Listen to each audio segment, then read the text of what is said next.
Bismillahirrahmanirrahim. Assalamualaikum warahmatullahi wabarakatuh. Perkenalkan, nama saya Krisna Anggi Prasetyo dari Praktikum Pengukuran Besaran Listrik kelas G. NIM saya D400-200-145.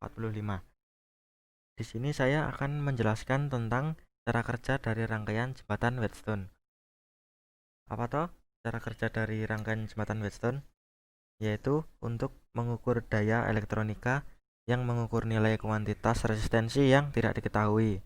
Tujuannya adalah untuk mengukur besaran tahanan sehingga aliran pada galvanometer sama dengan 0 karena ujungnya sama. Dan di sini sudah ada rangkaian yang sudah saya buat. Ada 1, 2, 3, ada 3 rangkaian ya beserta variabel, catatan dan keterangannya. Kita mulai dari rangkaian pertama. Sebelumnya ini kenapa nilainya 5000? Karena di sini memakai digit terakhir NIM. Karena digit terakhir NIM saya yaitu angka 5, jadi A sama dengan 5. Nih, A ya, A-nya itu 5, satunya itu 1000. Jadi 5 kali 1000 hasilnya 5000. Ini kenapa bisa 10.000? Sama juga karena 5 kali 2000 hasilnya 10.000 dan seterusnya. Ini ya, dan ini terakhir kenapa bisa 45.000? Karena menggunakan NIM 2 digit akhir NIM. 2 digit akhir NIM saya kan 45. Jadi 45 kali 1000 45.000. Dan di sini untuk satuannya yaitu kilo ohm ya. Dan menggunakan baterai 12 volt. Ya, ini rangkaian kedua. Ini ya variabelnya. Ini dimasukkan ke sini. Coba ya, sama ya. Tuh. Dan ini kenapa ada titiknya 1 dan ini 2? Karena agar tidak terjadinya error. Kalau ini sama-sama R5 R5, ini sama R1 R1, nanti terjadinya error duplikat. Namanya itu duplikat, jadi tidak bisa di run. Nih, ini variabel A, ini variabel B. Baterainya juga sama 12 volt. Satuan variabelnya juga sama ya, disesuaikan. Ini untuk catatannya. Kemudian kita langsung saja ke rangkaian percobaannya. Oke, ini sudah. Sebelumnya ini keterangannya ya. R3 kali R4 sama dengan R5 kali R2 sama dengan ini 5000 dikali 40.000 sama dengan 10.000 dikali 20.000. Iya, kita apply dulu. R3 5000 kali R4 40.000 sama dengan ini R5 10.000 kali R2 20.000. Oke, ini kenapa 0,8? Ini 0,8, ini juga 0,8, ini juga 0,8. Sama-sama yang di sini. Volt A sama dengan volt B, 8 volt sama dengan 8 volt. Ini volt A ini volt B yang sini. Sama ya, 0,8, 0,8, sini juga 8. Kemudian ini ampere. Volt A sama dengan volt B sama dengan 0 volt. Ini volt A sama dengan kurangi volt B sama dengan 0 volt. Sama kan?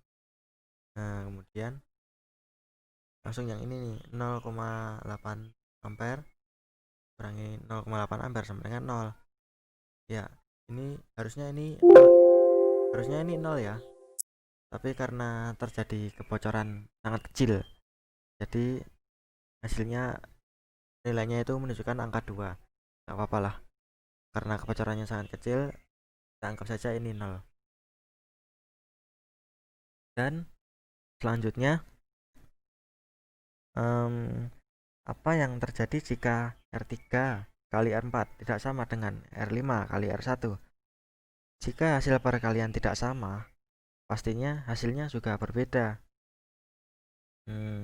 Kemudian, mengapa besaran VAB dan IAB sama dengan 0? Nih, besaran VAB, IAB ya.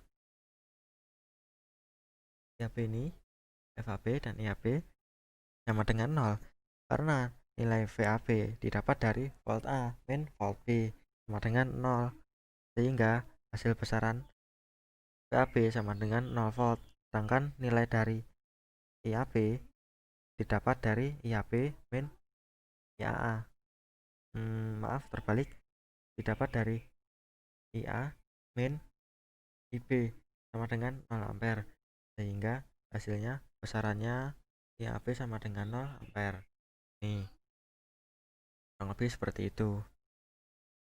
Kemudian, jika besaran VAB dan IAB tidak sama dengan 0, maka apa masih bisa dikatakan jembatan Wheatstone? Kalau misalnya nilainya tidak sama 0, tidak bisa dikatakan jembatan Wheatstone, karena prinsip dari jembatan Wheatstone nilai VAB sama IAB harus sama dengan 0. Itu. Kemudian, jelaskan fungsi jembatan Wheatstone dalam kehidupan sehari-hari. Fungsi jembatan Wheatstone dalam kehidupan sehari-hari bisa dimanfaatkan sebagai pertanian dalam bidang perikanan, mungkin perancangan dan pembuatan perhitungan karena secara otomatis diciptakan alat-alat yang bertujuan untuk mempermudah tugas manusia dalam pekerjaan sehari-hari. Atau bisa dikatakan dalam bidang perikanan perlu diciptakan suatu alat yang dapat menggantikan tugas manusia untuk menghitung jumlah ikan-ikan saat diberi makan, karena ikan kan banyak ya, saat diberi makan gitu kan jadi bergerombol ya.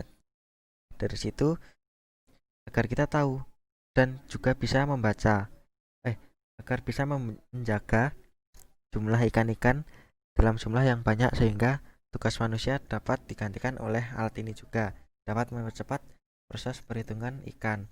Otomatis ini dapat dihitung jumlah ikan dalam jumlah banyak dalam waktu yang relatif cepat. Yang mungkin seperti itu dari saya. Kurang lebihnya mohon maaf. Sekian. Wassalamualaikum warahmatullahi wabarakatuh. Saya Krisna Anggi Prasetyo pamit. Oke.